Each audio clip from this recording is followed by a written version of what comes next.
we're able to host this event again. It's awesome to see, I think Lamar told me, I think more than 100 people are here, so that's an awesome turnout. So congratulations, that's great. Good job getting the word out and the planning. I know these events take a lot of time and energy and effort, so I'm glad you all are here. I did a little research before coming over to Lamar, who asked me to make just a very few remarks because I've got a 1:15 budget meeting this afternoon. We're planning for already for the next fiscal year, which starts July 1, so we're trying to double check all of our programs. But what was amazing to me as I read the research on Juneteenth was how, and I lived in Texas for 9 years over 2 different times, how it was so late in the game of getting the word out about emancipation. And it was also really struck me that we all have cell phones now, we all have, email, that we could have said, here it is, we're done, But it took more than 2 years since Abraham Lincoln, President Lincoln, made that announcement for it to travel that far and for the word to really, truly spread. So it was really mind-boggling to me, as we said, how slow sometimes, and probably news, frankly, was probably held back. I mean, let's be honest, It's like, don't ask, don't tell, yeah. But it also, what struck me too about that is that how precious freedom is, I mean, on a lot of fronts. I get worried sometimes about our, freedom of privacy and how much we put online and how much people are invading our privacy or stealing your identity. And so it's a real precious commodity. I mean, and other freedoms that we have that a lot of us take for granted. So I think these events help carry that tradition and to hand it down, constantly. I think we need to all be vigilant about our freedoms constantly. And this is a very good reminder for me that we continue to have these events. I was also struck by the number. Does anybody know how many states there are that do not recognize Juneteenth? There's 4, only 4. And this is very interesting. And I couldn't understand this as far as like why these states. Hawaii, Montana, North Dakota, and South Dakota. Yeah. I was surprised. Why or how, I don't know. But I thought that was very interesting.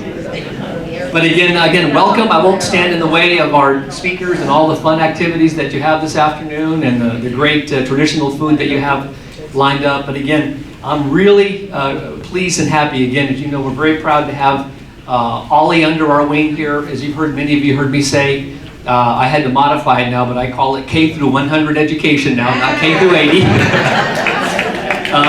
Lifelong learning. I was reminded that we had several of our members that are 95 years old and still learning. And then as you all know, we have people, pre-K programs sometimes in the summer. And everything in between. As a lot of you have heard me say since I've been here, I've been wrapping up my 5th year, starting my 6th year, July 1. So thank you. It's gone fast, very fast. But I'm so proud of the access to education that we provide here at Dominguez Hills for all of our populations, whether it's working adults trying to get ahead, taking some human resource management courses, or adults taking a degree completion program to finish a bachelor's or a master's degree, and the lifelong learning programs that you all are engaged in to keep your minds sharp. So I'm very proud of that. So again, I'm glad you're here. Enjoy the afternoon. Have a lot of fun, and I'll turn it back over to Lamargo. Thank you. Thank you, Dean. Okay, I gotta be really quick. So I was supposed to give a little brief overview of what OLLI is, and we're gonna continue that because it takes me a little time to get warmed up to get into that. So there's some administrative things.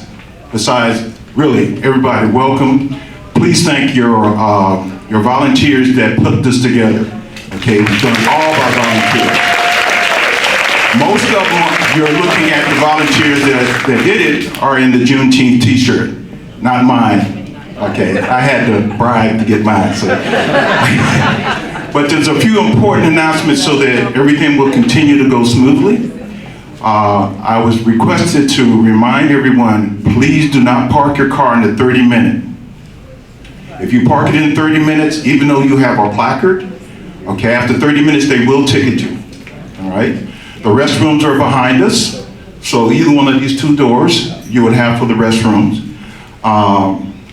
And I wanted to announce a class that did not get into the into the catalog.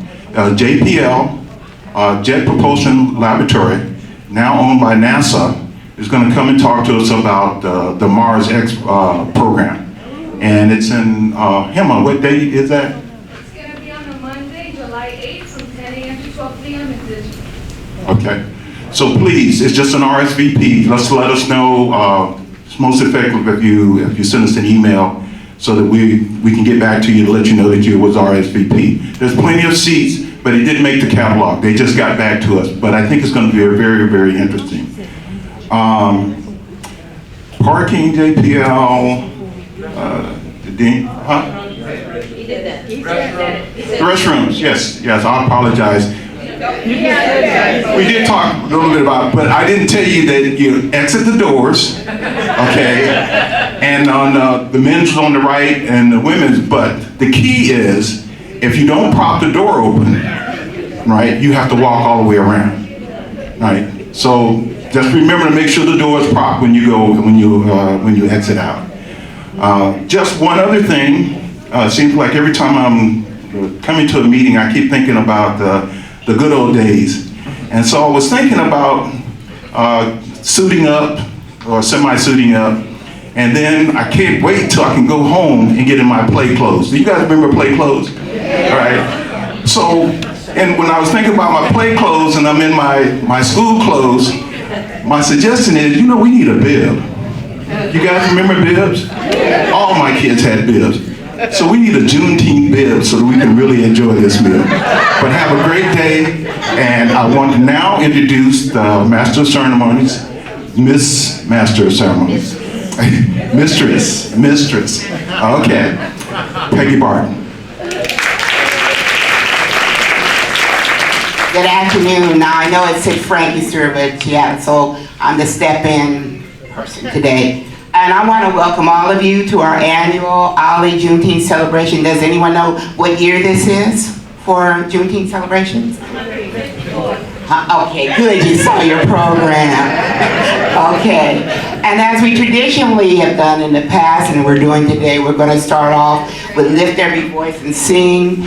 The words are in your program, and we're going to be led by Geraldine Kraft. Good afternoon. Shall we all stand? Lift every voice and sing till earth and heaven ring with the harmonies of liberty. Let our rejoicing rise high as the listening skies. Let it resound loud as the rolling sea. Sing a song full of the faith that the dark path has brought us. Sing a song full of the hope that the present has brought us.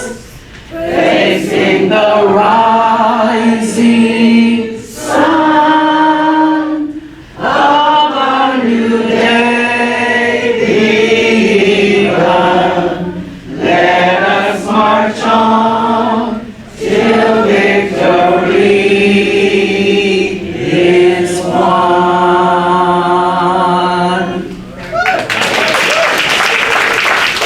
General Order Number 3 in Texas. This took place 2 years after Lincoln had already issued the Emancipation Proclamation that ended slavery.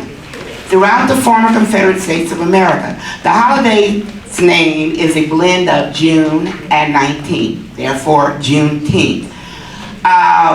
Lee is going to come up in a minute here and read for us about General Order Number 3. Lee was born in Long Beach, California. He attended Long Beach State and Cal State Dominguez Hills. While attending Cal State Dominguez Hills, he appeared in a number of plays. Lee taught English for 25 years for LAUSD before retiring. You know, you have to retire from that kind of job. I did. Lee's hobbies include playing guitar, scuba diving, and tennis. Lee is a member of OLLI. Now we will hear Lee as he reads General Order Number 3 that started Juneteenth. Thank you very much. Okay, General Order Number 3, issued by General Gordon Granger, 19th of June, and his picture is over there on the wall. Issued by General Gordon Granger, 19th of June, 1865, in Galveston, Texas. So here's the General Order Number 3. The people are informed that in accordance with a proclamation from the Executive of the United States, all slaves are free. This involves an absolute equality of personal rights, rights of property between former masters and slaves, and the connection heretofore existing between them become that between employer and hired labor. The freed are advised to remain at their present homes and work for wages. They are informed that they will not be allowed to collect at military posts and that they will not be supported in idleness either there or elsewhere. I didn't write this thing, folks.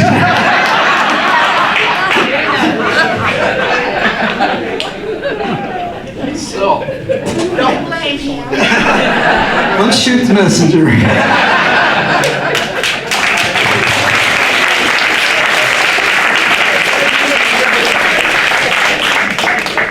Okay, everybody had one of these on the table. This is the second half of our theme this year. Our theme is the games we play, the stories we tell. I did a little Googling, everybody, and in here you'll find a little background, a little history behind some of the stories, how these games started, and some of our stories. We've always been storytellers. That's how we had to pass our history around. They're based on important traditions of African American life. Storytelling and games are traditions that connect the community to the past while it evolves with changing times. The wisdom of ancestors remain available to the current generation through their stories. The folk tales and traditions of African Americans reflect the philosophy, knowledge, and art forms of Africa, while bending them to fit the circumstances of life in the United States. And let's hear for our first storyteller, Delina Joe, who's going to talk about what if I hadn't beneficial ignorance. Both my parents grew up during the Great Depression in New Orleans. Both attended historically black college. My mother was the first and only one of 5 siblings to get a college degree, and my father was one of 6 with a 2-year minimum college degree. Most college-educated blacks of that era knew that there were few options for them professionally. Women typically became teachers or nurses, and men became postal clerks. My mother became a registered nurse, and my father a postal clerk. It was rare for blacks to be admitted to traditional colleges even up to the mid-60s. I was nearly 5 years old when my parents joined the Great Migration from the South to find better opportunities in Los Angeles. At that young age, race was never something my parents openly discussed in front of us. In fact, in those days, children were to be seen and not heard. We were invited to answer questions politely. How are you? What grade are you in? How old are you? And other mundane questions of that nature before being whisked off to a soundproof room.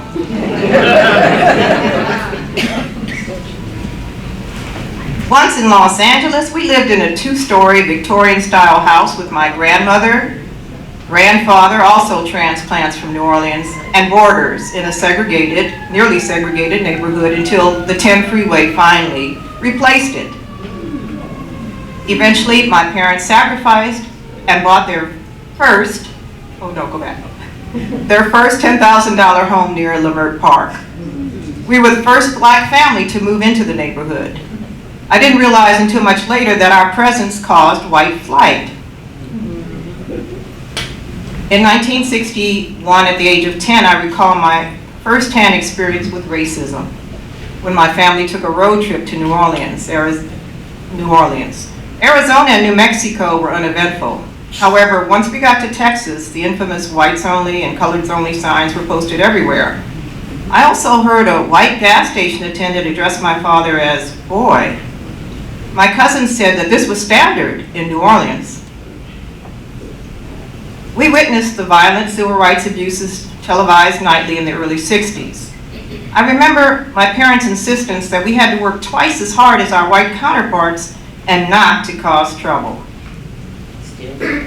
I grew up in a very strict household with an overprotective but loving father. He scrutinized every friend, every invitation, every extracurricular school event, and set embarrassing curfews. He could have worked for the FBI because I felt like we were always under surveillance. I was still very shy when I got accepted to UCLA. Fortunately, a grant and a loan paid the tuition. Living at home was no big deal in my freshman year, since I got to drive to school in my brand new used Datsun my father bought me. The year was 1968. I was 17. There were protest movements against the war in Vietnam, the Cultural Revolution of the hippies, the assassination of Dr. Martin Luther King, subsequent race riots, and finally the assassination of Robert Kennedy 2 months later. Okay, stay there. Black people had grown tired of Dr. King's turn the other cheek philosophy and had begun looking to other leaders like Malcolm X, who had been assassinated 3 years earlier, Stokely Carmichael, who coined the phrase Black Power, H. Rap Brown, and Eldridge Cleaver. The slogan Black Power became the rallying cry. Naturals, afros, and bushes were the hairdo of choice and symbolic of black consciousness. James Brown's Say It Loud, I'm Black and I'm Proud was played at every community event. The Black Panther movement, formed by Bobby Seale and Huey Newton 2 years earlier, began gaining respect among progressive blacks. My first contact with members of the Black Panthers was at my first Black Student Union meeting. Soon, members of the rival group led by Ron Karenga, called US, made a grand entrance in full regalia. They conflicted over who would run the Black Studies department and over where the next meeting should be held. We should meet back here in Campbell Hall, argued one Black Panther, because if we meet where you say, you might off us. The subsequent meeting would end in a deadly shootout.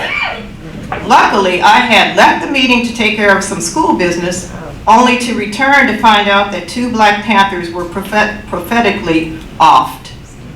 Since most believed that the leader of US, Ron Karenga, later the co-creator of Kwanzaa, was responsible for the shootings, most UCLA Black alumni of that era, myself included, will not celebrate Kwanzaa to this day.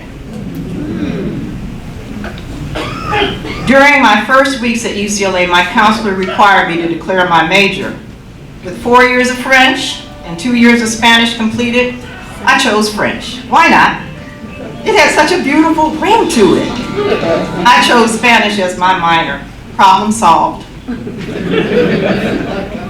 I moved on campus in my sophomore year. Black students routinely greeted one another. We felt more at home with black students with afros. The bigger the afro, the deeper the awareness, it seemed. In spite of the unlevel playing field many of us had come from, and thanks in large part to UCLA's affirmative action programs, of which many of us were pioneers, we excelled. We demanded and got more Black Studies classes. We increased our numbers overall, I'm guessing some 350 out of over 30,000 students. I understand it's even less today. We felt it was incumbent upon us to move the Black community forward. Wait, what I did. That's good. 1969 happened to be Angela Davis's first year as a college professor. It was short-lived. I witnessed firsthand the constant attacks on Angela Davis because of her affiliation with the Communist Party. Ronald Reagan, then governor and member of UCLA's Board of Regents, led the movement to have her fired. We were rightfully suspicious that we were under surveillance by the CIA, because decades later, the government revealed that black students associated with black student unions were in fact under surveillance, but by the FBI. I have to admit that most blacks question my choice of a major in my blackness. Sister, what you gonna do with French?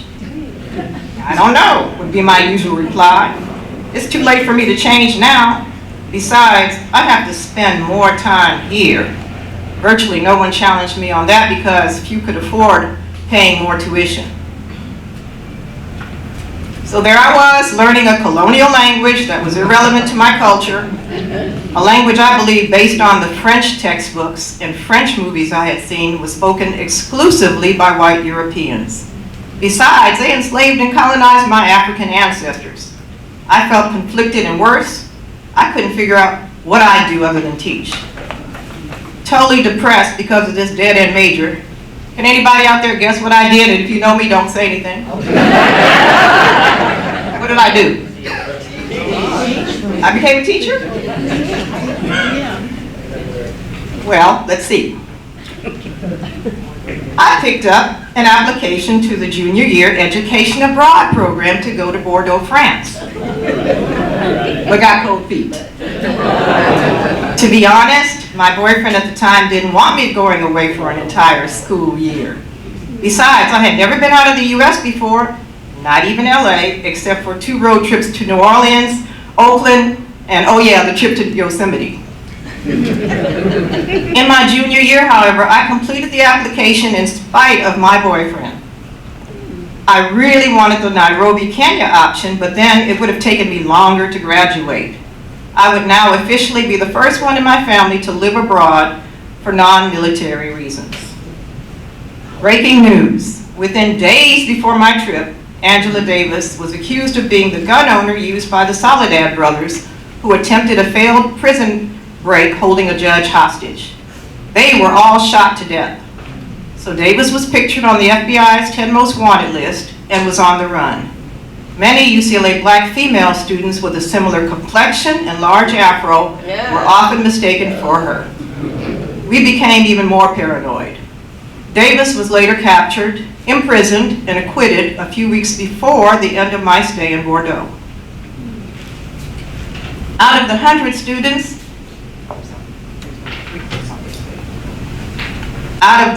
students accepted in the program, there were only 2 other blacks. One female from a Midwestern university with no afro and 0 black consciousness. The other student, a male, had grown up in Mexico and had no real black experience either. So I befriended 2 white progressive female students, both from UCLA. Paris, our first stop, was such a pleasant surprise. So many black people. Most were from the Caribbean or various African countries. French teachers told us the French did not like people butchering their language. With dictionary in hand and in my best French accent, I ordered tea at a cafe. Je voudrais du thé, s'il vous plaît. Then after being served tea, I signaled the waiter to come back.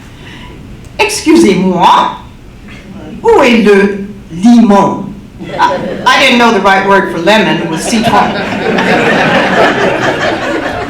Il fallait me le dire, he snarled. Translation, you should have told me. No one remotely prepared me for how rude the French were. Several years later, I learned that the French are usually very cordial when you show a little humility. Also, they appreciate magic words like bonjour, monsieur, madame, mademoiselle, and merci. That's probably why we're called the ugly Americans. We assume everyone should do things our way. Next, we spent a 6-week intensive language training in a small southern town called Pau. I boldly approached a group of African male students, assuming their stares had a brotherly vibe. They wanted to know about the African American experience? Well, partly. Cultural differences, I never did that again. Bordeaux weather was typically dreary and cold until April. Most residents had had little to no sightings of an African American, let alone a black woman.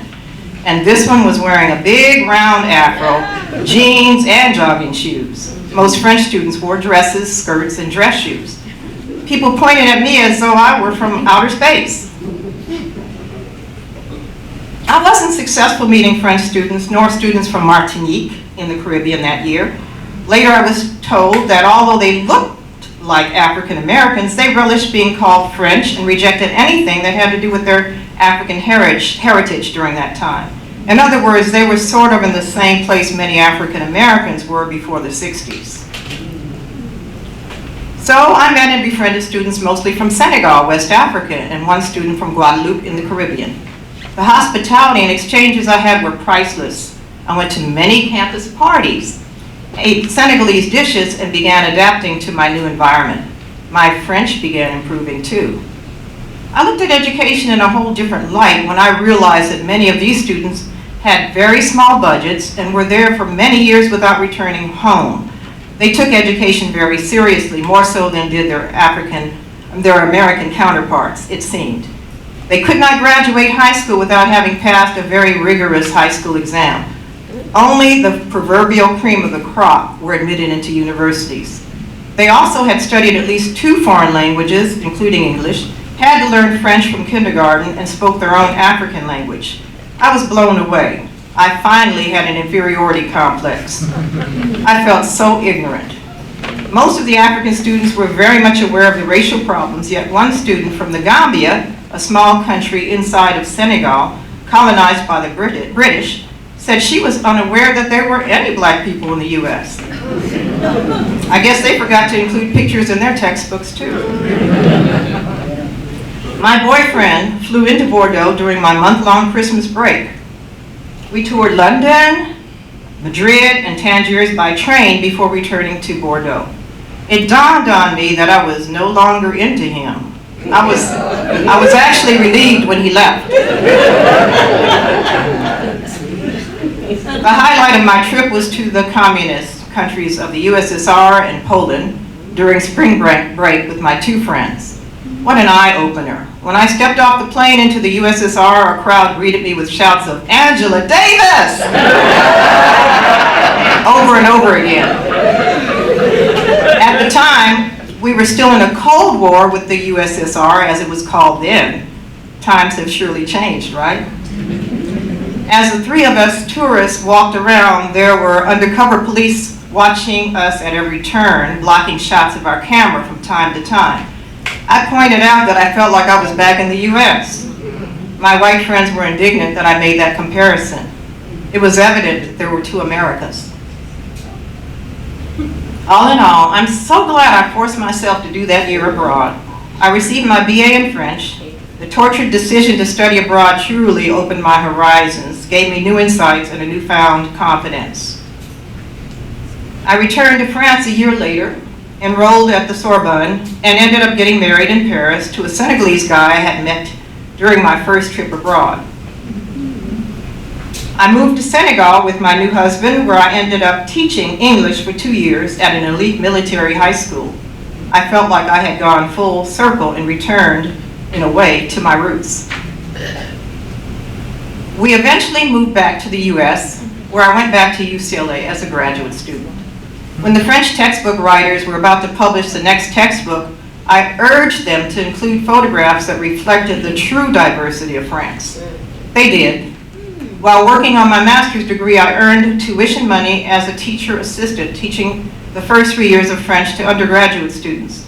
I received an MA in French, got a job teaching elementary subjects with LAUSD some years later. We returned to Senegal in 1989, 13 years and 4 children later, with child number 5 born at the end of our 2-year stay.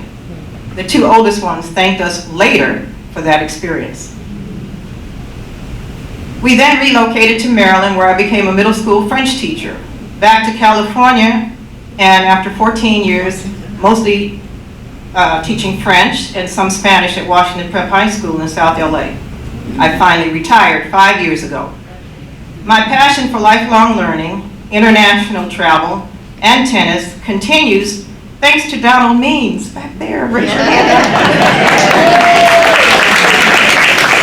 Our wonderful tennis coach who introduced me to Ollie. So back to my story title, What If I Hadn't? Beneficial Ignorance. What if I hadn't continued to major in French? What if I hadn't filled out that application? After hearing this story, my daughter asked, Mom, you mean the only reason we are here is because of your lazy decision not to pursue another major? Basically, I told her, even today, many black college students still shy away from studying abroad due to the fear of being isolated culturally and socially or for economic reasons. I marvel at many of my UCLA friends today, some of whom benefited from affirmative action programs and became professionals themselves. More importantly, look at how my choices based mostly on ignorance and a general lack of information ended up benefiting me in the long run. For that, I give thanks to my parents, to God, and let me also give props to James Brown.